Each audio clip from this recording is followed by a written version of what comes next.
भारतीय संविधान में उल्लेखित मूल अधिकार प्रत्येक व्यक्ति के लिए समानता, स्वतंत्रता, राष्ट्रहित और राष्ट्रीय एकता को समाहित करता है। मूल अधिकार राजनीतिक लोकतंत्र के आदर्शों को बनाए रखने के लिए भी जरूरी है। यह अधिकार देश में व्यवस्था बनाए रखने एवं राज्य के कठोर नियमों के खिलाफ नागरिकों की स्वतंत्रता की सुरक्षा करते हैं। ये मूल इसलिए भी हैं कि ये व्यक्ति के चहुमुखी विकास जैसे कि भौतिक, बौद्धिक, नैतिक एवं आध्यात्मिक विकास के लिए आवश्यक हैं। मूल अधिकार उन अधिकारों को कहा जाता है जो व्यक्ति के जीवन के लिए आवश्यक होने के कारण संविधान द्वारा नागरिकों को प्रदान किए जाते हैं और जिनमें राज्य द्वारा हस्तक्षेप नहीं किया जा सकता। ये ऐसे अधिकार हैं जो व्यक्ति के पूर्ण विकास के लिए आवश्यक हैं और जिनके बिना मनुष्य अपना पूर्ण विकास नहीं कर सकता। संविधान द्वारा बिना किसी भेदभाव के हर व्यक्ति के लिए मूल अधिकारों के संबंध में एक निश्चित गारंटी जो है दी गई है। भारतीय संविधान के भाग 3 में अनुच्छेद 12 से 35 तक मूल अधिकारों का उल्लेख किया गया है। इनमें अनुच्छेद 14 से 32 तक विशिष्ट मूल अधिकार वर्णित हैं, जबकि शेष अनुच्छेदों का संबंध मूल अधिकारों से संबंधित कुछ अन्य उपबंधों से है।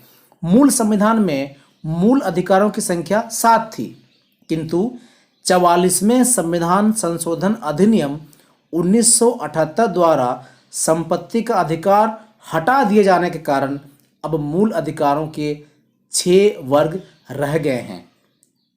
देखते हैं कि 6 मूल अधिकार क्या क्या हैं।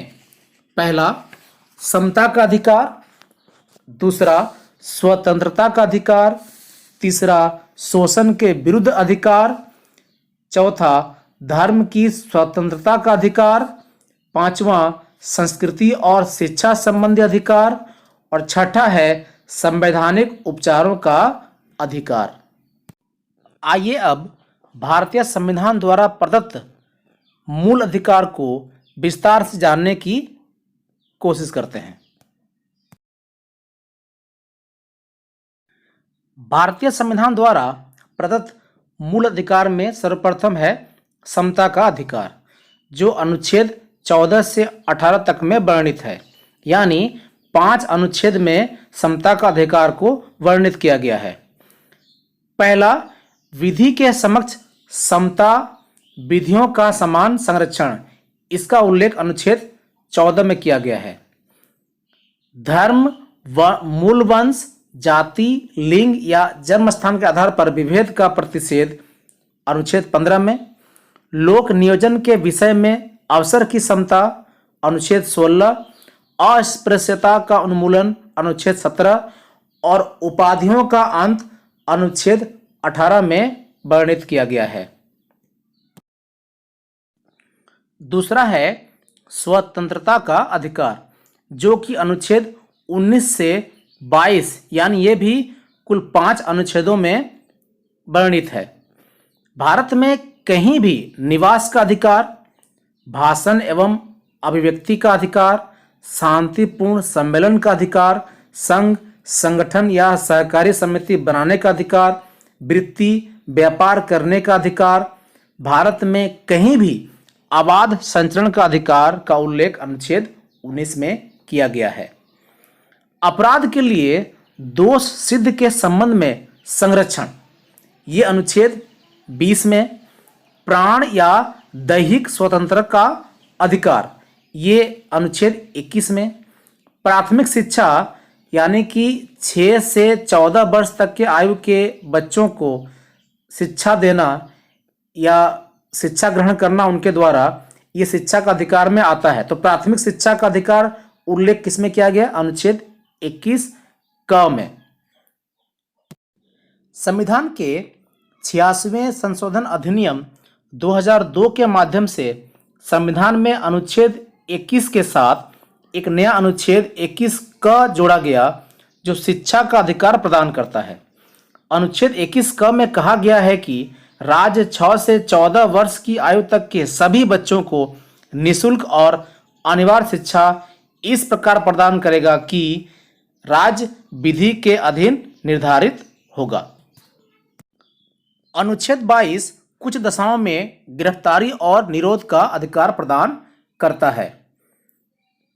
अनुच्छेद 22(1) तथा 22(2) में बताया गया है कि यदि किसी व्यक्ति को सामान्य दंड विधि के अधीन गिरफ्तार किया जाता है तो उसे कौन कौन से अधिकार प्राप्त होंगे। ऐसे 3 अधिकार व्यक्तियों को दिए गए हैं। उसमें से पहला है अपनी गिरफ्तारी का कारण जानने का अधिकार, दूसरा है अपनी रुचि के वकील से अपना मामला प्रस्तुत कराने का अधिकार, और तीसरा है 24 घंटों में मजिस्ट्रेट के समक्ष प्रस्तुति का अधिकार। अगला है शोषण के विरुद्ध अधिकार, जो कि भारतीय संविधान में अनुच्छेद 23 और 24 में वर्णित हैं। मानव के दुर्व्यवहार, बाल श्रम तथा बेगार का प्रतिषेध, ये अनुच्छेद 23 में उल्लेख है।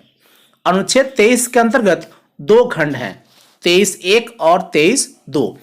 इन दोनों का मूल बात इस प्रकार है। अनुच्छेद 23(1) क्या है, कहता है कि मानव का दुर्व्यापार या बेगार तथा किसी प्रकार का अन्य बलात् श्रम प्रतिषिद्ध किया जाता है और इस उपबंध का कोई भी उल्लंघन अपराध होगा तो विधि के अनुसार दंडनीय होगा। अनुच्छेद 23(2) कहता है कि कोई बात राज्य को सार्वजनिक प्रयोजनों के लिए अनिवार्य सेवा अधिरोपित करने से निवारित नहीं करेगी। ऐसे सेवा अधिरोपित करने में राज्य केवल धर्म, मूल वंश, जाति या वर्ग या इनमें से किसी के आधार पर कोई विभेद नहीं करेगा। अनुच्छेद 24 यह अधिकार देता है कारखाना आदि में बच्चों के नियोजन का प्रतिषेध। संविधान के अनुच्छेद 39 तथा 39(च) में दिए गए नीति निर्देशक तत्वों में बच्चों के प्रति जैसी चिंता व्यक्त की गई है उसी की ज्यादा ठोस अभिव्यक्ति अनुच्छेद 24 में दिखाई पड़ती है।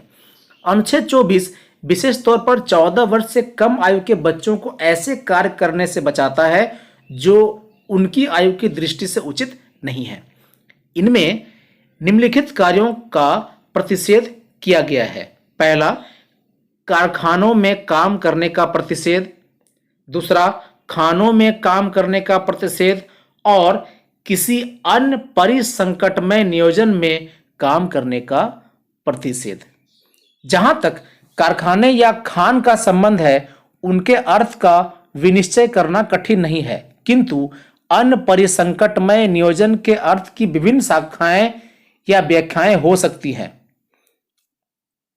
धर्म की स्वतंत्रता का अधिकार अनुच्छेद 25 से 28 तक में वर्णित है। अंतःकरण की स्वतंत्रता, धर्म को अबाध रूप से मानने, आचरण और प्रचार की स्वतंत्रता का अधिकार अनुच्छेद 25 में वर्णित है।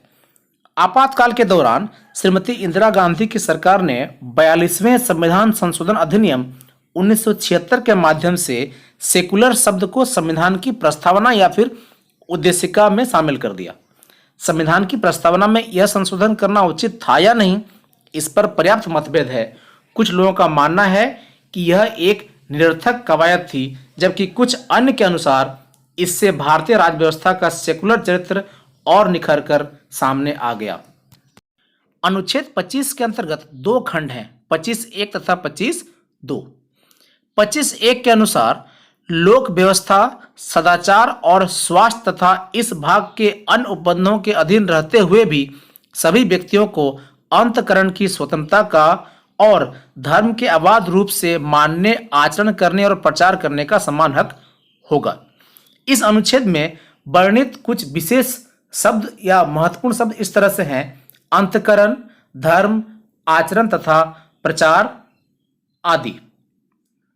किंतु अनुच्छेद 25(2) में 2 ऐसे युक्त निर्बंध बताए गए हैं जो धार्मिक स्वतंत्रता को सीमित करते हैं।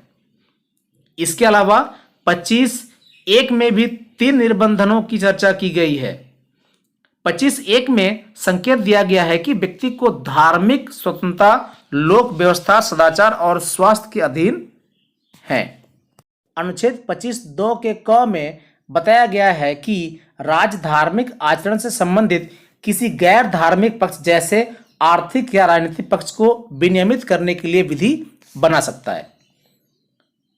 उसके बाद अनुच्छेद 25(2) ख में व्यवस्था है कि सामाजिक कल्याण और समाज सुधार के लिए धार्मिक स्वतंत्रता को सीमित किया जा सकता है। इसमें यह भी बताया गया है कि हिंदू धर्म की धार्मिक संस्थाएं सभी व्यक्तियों के लिए खुलें। ऐसी व्यवस्था लागू करने के लिए भी धार्मिक स्वतंत्रता को सीमित किया जा सकता है। अनुच्छेद 26 धार्मिक कार्यों में स्वतंत्रता का अधिकार प्रदान करता है। अनुच्छेद 26 के अनुसार लोक व्यवस्था, सदाचार और स्वास्थ्य के अधीन रहते हुए प्रत्येक धार्मिक संप्रदाय या उनके अनुभाग को धार्मिक और पूर्त प्रयोजन के लिए संस्थानों की स्थापना और पोषण का अधिकार देता है। अपने धर्म विषयक कार्यों का प्रबंध करने का अधिकार, जंग और अस्थावर संपत्ति के अर्जन और स्वामित्व का अधिकार तथा ऐसी संपत्ति के विधि के अनुसार प्रशासन करने का अधिकार होगा। अनुच्छेद 27 यह अधिकार देता है किसी धर्म की अभिवृद्धि के लिए कर नहीं देने की स्वतंत्रता। अनुच्छेद 27 कर लगाने को ही निषेध करता है, शुल्क लगाने को नहीं। अनुच्छेद 27 जिस बात के लिए मना करता है वह सिर्फ यह है कि राज्य किसी धर्म विशेष की उन्नति के लिए राजकीय धन का प्रयोग नहीं करेगा, किंतु यदि राज्य विभिन्न धर्मों को समान महत्व देने के लिए धन खर्च करता है तो अनुच्छेद 27 का उल्लंघन नहीं होता है। कुछ शिक्षण संस्थाओं में धार्मिक शिक्षा या धार्मिक उपासना में उपस्थित होने की स्वतंत्रता का अधिकार देता है अनुच्छेद 28। अनुच्छेद 28 के 3 खंड हैं, 28(1), 28(2), 28(3). अनुच्छेद 28(1) कहता है राज्य निधि से पूर्णतः पोषित किसी शिक्षण संस्था में कोई धार्मिक शिक्षा नहीं दी जाएगी। अनुच्छेद 28(2) के अनुसार ऐसी कोई शिक्षण संस्था पर बात लागू नहीं होगी जिसका प्रशासन राज्य करता है, किंतु जो किसी ऐसे विन्यास या न्यास के अधीन स्थापित हुई है जिसके अनुसार उस संस्था में धार्मिक शिक्षा देना आवश्यक है। अनुच्छेद 28(3) के अनुसार राज्य से मान्यता प्राप्त या राज्य निधि से सहायता पाने वाले शिक्षण संस्था में उपस्थित होने वाले किसी व्यक्ति को ऐसी संस्था में दी जाने वाली धार्मिक शिक्षा में भाग लेने के लिए या ऐसी संस्था में या उससे संलग्न स्थान में की जाने वाली धार्मिक उपासना में उपस्थित होने के लिए तब तक बाध्य नहीं किया जाएगा जब तक उस व्यक्ति ने या यदि वह आवश्यक हो तो उसके संरक्षक ने इसके लिए सहमति नहीं दे रही है। यानी इससे यह साबित होता है कि अलग धर्म के लोगों द्वारा दूसरे धर्म के लोगों को मजबूर नहीं किया जा सकता है कि उसका धर्म को वो माने। अगला मूल अधिकार है संस्कृति और शिक्षा संबंधी अधिकार, जो अनुच्छेद 29 और 30 में वर्णित है। अनुच्छेद 29 में भाषा, लिपि और संस्कृति को बनाए रखने का एक अधिकार है, जबकि अनुच्छेद 30 शिक्षण संस्थाओं की स्थापना और प्रशासन करने का अल्पसंख्यक वर्गों का अधिकार है। संविधान के अनुच्छेद 29 व 30 का भारतीय राज्य के बहुसंस्कृतिवादी चरित्र की दृष्टि से अनूठा महत्व है। संविधान निर्माण के समय देश में न सिर्फ सांप्रदायिकता एक बड़ी समस्या थी, बल्कि विभिन्न भाषाई समूहों को भी इस बात की चिंता थी कि स्वतंत्र भारत में कहीं उनकी स्थिति वंचित समूह जैसी न हो जाए। पाकिस्तान के निर्माण के बाद यह प्रश्न और महत्वपूर्ण हो गया था कि भारत में रहने की इच्छा रखने वाले अल्पसंख्यकों की इस चिंता को कैसे दूर किया जाए कि कहीं उन्हें बहुसंख्यकों के प्रभुत्व और दबाव का सामना तो नहीं करना पड़ेगा। इसलिए संविधान सभा ने तय किया कि अल्पसंख्यकों की विशेष सुरक्षा को मूल अधिकारों में गारंटी के तौर पर रखा जाए। अनुच्छेद 29 और 30 इस उद्देश्य की पूर्ति करते हैं। अगला और अंतिम मूल अधिकार है संवैधानिक उपचारों का अधिकार, जो अनुच्छेद 32 में वर्णित है। अनुच्छेद 32 कई संविधानविदों की राय में संविधान का सबसे महत्वपूर्ण अनुच्छेद है। डॉक्टर भीमराव अंबेडकर, जिन्हें सम्मानवश भारतीय संविधान का निर्माता कहा जाता है, ने इस अनुच्छेद का महत्व बताते हुए संविधान सभा में कहा था यदि मुझसे पूछा जाए कि संविधान में कौन सा अनुच्छेद सबसे अधिक महत्वपूर्ण है, जिसके बिना संविधान निरर्थक हो जाए, तो उन्होंने कहा था, मैं अनुच्छेद 32 के सिवाय किसी और अनुच्छेद का नाम नहीं लूंगा, यह संविधान की आत्मा है। ध्यान दिया जाए, यहाँ पर एक प्रश्न बनेगा बहुत अच्छा कि डॉक्टर भीमराव अम्बेडकर के अनुसार कौन सा अनुच्छेद संविधान की आत्मा है, तो उसका उत्तर होना चाहिए अनुच्छेद 32। अनुच्छेद 32 के 4 खंड हैं, 32(1), 32(2), 32(3) तथा 32(4). अब देखते हैं मूल अधिकार से संबंधित वस्तुनिष्ठ प्रश्न एवं उत्तर। पहला सवाल है, भारतीय संविधान सिखों को किस अनुच्छेद में कृपाण रखने की अनुमति प्रदान की गई है? अनुच्छेद 25, अनुच्छेद 12, अनुच्छेद 163, अनुच्छेद 21। अनुच्छेद 25 में यह अधिकार है कि भारत का नागरिक अपने धर्म को अबाध रूप से मान सकता है। इस क्रम में सिखों को कृपाण रखने की भी अनुमति है। अतः इस प्रश्न का सही उत्तर है अनुच्छेद 25। अगला प्रश्न है, भारत में समाचार पत्रों का स्वातंत्र्य संविधान के अनुच्छेद 19(1)(a) में विशेष रूप से उपबंधित है। संविधान के अनुच्छेद 19(1)(a) में प्रत्याभूत अभिव्यक्ति के व्यापक स्वातंत्र्य में निहित है। संविधान के अनुच्छेद 361 के उपबंधों द्वारा प्रत्याभूत है और देश में विधि के शासन के प्रवर्तन से ही उद्भूत होता है। इसका सही उत्तर है संविधान के अनुच्छेद 19(1)(a) में प्रत्याभूत अभिव्यक्ति के व्यापक स्वातंत्र्य में निहित है। अगला प्रश्न है, भारतीय संविधान द्वारा प्रदत्त निम्न में से कौन सा अधिकार गैर नागरिकों को भी उपलब्ध है? अभिव्यक्ति की स्वतंत्रता, संपर्क अर्जित करने का अधिकार, संवैधानिक निराकरण का अधिकार, देश के किसी भाग में घूमने या बसने का एक अधिकार। तो इसका सही उत्तर है संवैधानिक निराकरण का अधिकार, यानी विदेशी नागरिकों को भी यहाँ पर संवैधानिक निराकरण का अधिकार प्रदान किया गया है। अगला प्रश्न है, अनुच्छेद 24 से संबंध है शिक्षा का अधिकार, धर्म को अबाध रूप से मानने का अधिकार, संवैधानिक उपचारों का अधिकार और कारखानों में बच्चों का नियोजन का प्रतिषेध। शिक्षा का अधिकार संबंधित है अनुच्छेद 21 क से, जो 86वां संविधान संशोधन 2002 में शिक्षा का अधिकार को जोड़ा गया है। धर्म को अबाध रूप से मानने का अधिकार प्रदान करता है अनुच्छेद 25। संवैधानिक उपचारों का अधिकार प्रदान करता है अनुच्छेद 32, जिसको भीमराव अंबेडकर जी ने संविधान का आत्मा भी कहा है। और कारखानों में बच्चों का नियोजन का प्रतिषेध ये अधिकार देता है अनुच्छेद 24। अतः इस प्रश्न का सही उत्तर है कारखानों में बच्चों का नियोजन का प्रतिषेध। अगला सवाल है, भारत के संविधान के किस अनुच्छेद के अंतर्गत भारत का उच्चतम न्यायालय नागरिकों के मूल अधिकारों के प्रवर्तन के लिए विभिन्न रीट जारी करने का अधिकार रखता है? अनुच्छेद 32, अनुच्छेद 33, अनुच्छेद 34, अनुच्छेद 35। इसका सही उत्तर है अनुच्छेद 32, क्योंकि ये संवैधानिक उपचारों का अधिकार से संबंधित है।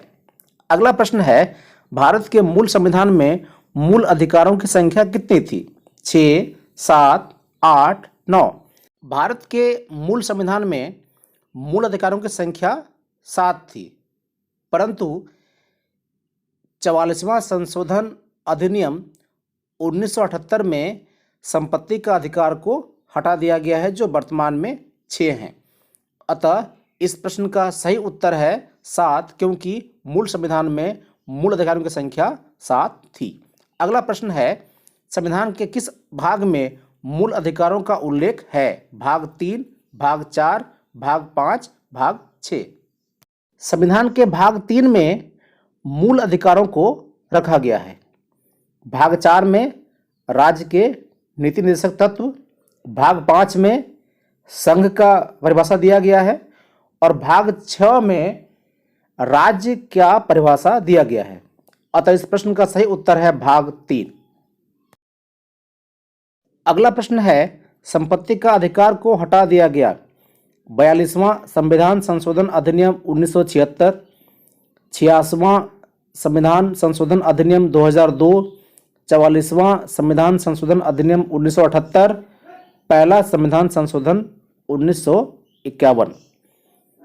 तो 42वां संविधान संशोधन अधिनियम 1976 सरदार स्वर्ण सिंह समिति से संबंधित है। यह संशोधन एक भारत का मिनी संविधान भी कहलाता है। इसमें भारत के मौलिक कर्तव्यों में बदलाव किया गया था। 86वां संविधान संशोधन अधिनियम 2002 ये शिक्षा का अधिकार से संबंधित है, जिसमें अनुच्छेद 21 में अनुच्छेद 21 का जोड़ा गया था, जिसमें शिक्षा का अधिकार प्रदान किया गया है। 44वां संविधान संशोधन अधिनियम 1978 में मूल अधिकार 7 में से एक संपत्ति का अधिकार को हटा दिया गया था और मूल अधिकारों की संख्या को 6 कर दिया गया था।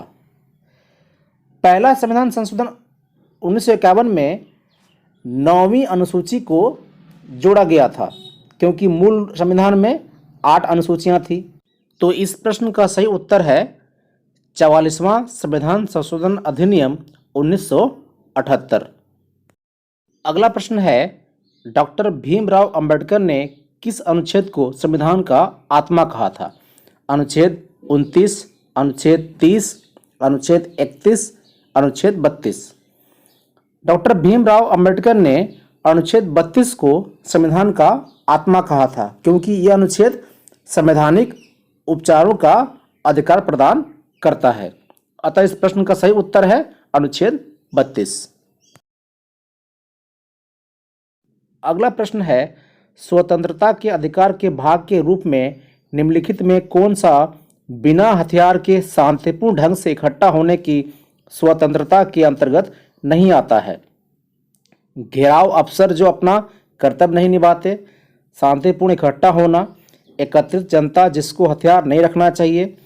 इस अधिकार के अभ्यास पर राज्य कानून बनाकर तर्कपूर्ण प्रतिबंध लगा सकता है। इस प्रश्न का सही उत्तर है इस अधिकार के अभ्यास पर राज्य कानून बनाकर तर्कपूर्ण प्रतिबंध लगा सकता है। अगला प्रश्न है, किस अनुच्छेद के तहत कारखानों में बालकों के नियोजन का प्रतिषेध का प्रावधान है? अनुच्छेद 23, अनुच्छेद 24, अनुच्छेद 25, अनुच्छेद 32। तो इस प्रश्न का सही उत्तर है अनुच्छेद 24। अगला प्रश्न है, राष्ट्रपति को किस अनुच्छेद के तहत यह शक्ति दी गई है कि वह संविधान के भाग 3 में उल्लेखित मूल अधिकारों को न्यायालय से प्रवर्तित कराने का अधिकार भी निलंबित कर सकता है?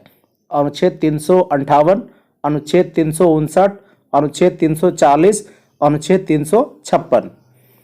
इस प्रश्न का सही उत्तर है अनुच्छेद 359।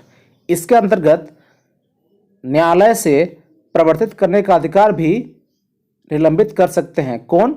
भारत के राष्ट्रपति। अगला प्रश्न है, भारतीय संविधान में निम्नलिखित में से किस अनुच्छेद में यह व्यवस्था की गई है कि सभी अल्पसंख्यकों को अपनी रुचि की शिक्षण संस्थाओं की स्थापना व प्रशासन का अधिकार होगा? अनुच्छेद 28, अनुच्छेद 29, अनुच्छेद 30, अनुच्छेद 31। इसका सही उत्तर है अनुच्छेद 30, जिसके अंतर्गत सभी अल्पसंख्यकों को अपनी रुचि की शिक्षण संस्थाओं की स्थापना और प्रशासन का अधिकार है।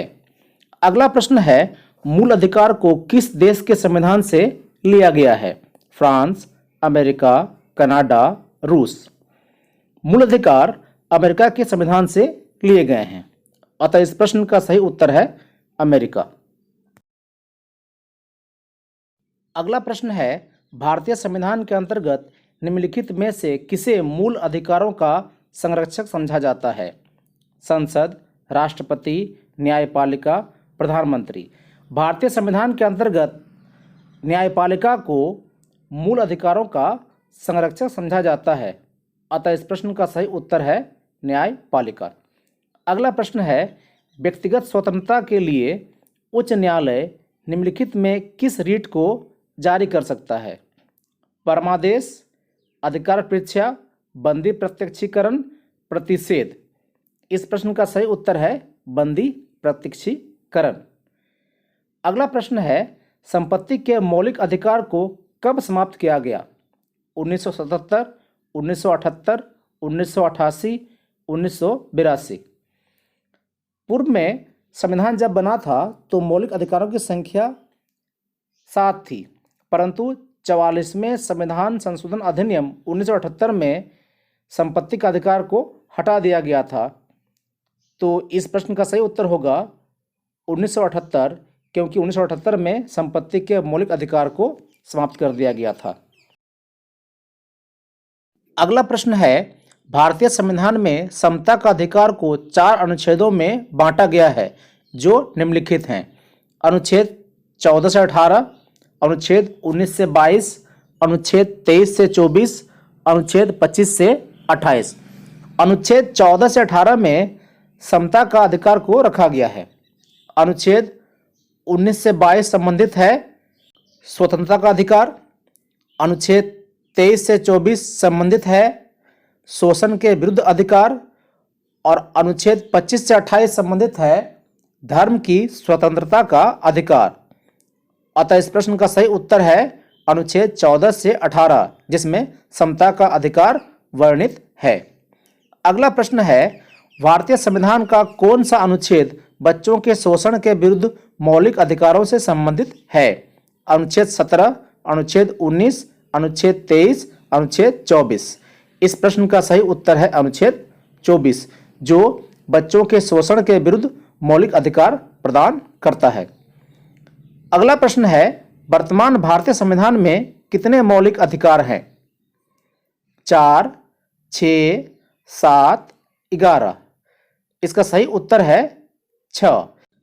अभी हम लोगों ने भारतीय संविधान के मूल अधिकार के बारे में चर्चा की, उनको जाने, उन पर जो वस्तुनिष्ठ प्रश्न थे जो बहुत महत्वपूर्ण थे उनको हम लोगों ने जाना।